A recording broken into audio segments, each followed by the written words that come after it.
بسم الله الرحمن الرحيم. ألف لام ميم. تنزيل الكتاب لا ريب فيه من رب العالمين. أم يقولون افتراه بل هو الحق من ربك لتنذر قوما ما أتاهم من نذير من قبلك لعلهم يهتدون. الله الذي خلق السماوات والأرض وما بينهما في 6 أيام ثم استوى على العرش ما لكم من دونه من ولي ولا شفيع أفلا تتذكرون. يدبر الأمر من السماء إلى الأرض ثم يعرج إليه في يوم كان مقداره 50,000 سنة ألف سنة مما تعدون.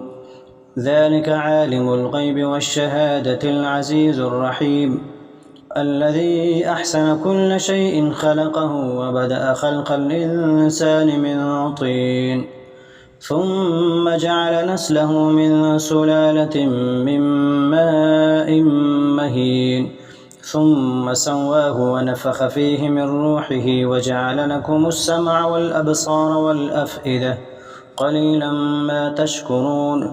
وقالوا أئذا ضللنا في الأرض أئنا لفي خلق جديد بل هم بلقاء ربهم كافرون. قل يتوفاكم ملك الموت الذي وكل بكم ثم إلى ربكم ترجعون. ولو ترى إذ المجرمون ناكسوا رؤوسهم عند ربهم ربنا أبصرنا وسمعنا فارجعنا نعمل صالحا إنا موقنون. ولو شئنا لآتينا كل نفس هداها ولكن حق القول مني لأملأن جهنم من الجنة والناس أجمعين. فذوقوا بما نسيتم لقاء يومكم هذا إنا نسيناكم وذوقوا عذاب الخلد بما كنتم تعملون. إنما يؤمن بآياتنا الذين إذا ذكروا بها خروا سجدا وسبحوا بحمد ربهم وهم لا يستكبرون. تتجافى جنوبهم عن المضاجع يدعون ربهم خوفا وطمعا ومما رزقناهم ينفقون. فلا تعلم نفس ما أخفي لهم من قرة أعين جزاء بما كانوا يعملون. أفمن كان مؤمنا كمن كان فاسقا لا يستوون. أما الذين آمنوا وعملوا الصالحات فلهم جنة المأوى نزلا بما كانوا يعملون. وأما الذين فسقوا فمأواهم النار كلما أرادوا أن يخرجوا منها أعيدوا فيها وقيل لهم ذوقوا عذاب النار الذي كنتم به تكذبون. ولنذيقنهم من العذاب الأدنى دون العذاب الأكبر لعلهم يرجعون.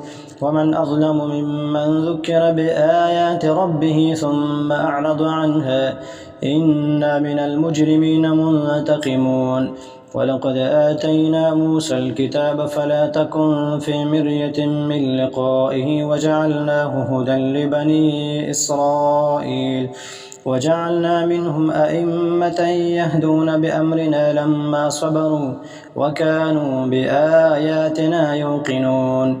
إن ربك هو يفصل بينهم يوم القيامة فيما كانوا فيه يختلفون. أولم يهد لهم كم أهلكنا من قبلهم من القرون يمشون في مساكنهم إن في ذلك لآيات أفلا يسمعون. أولم يروا أنا نسوق الماء إلى الأرض الجرز فنخرج به زرعا تأكل منه أنعامهم وأنفسهم أفلا يبصرون. ويقولون متى هذا الفتح إن كنتم صادقين. قل يوم الفتح لا ينفع الذين كفروا إيمانهم ولا هم ينظرون. فأعرض عنهم وانتظر إنهم منتظرون.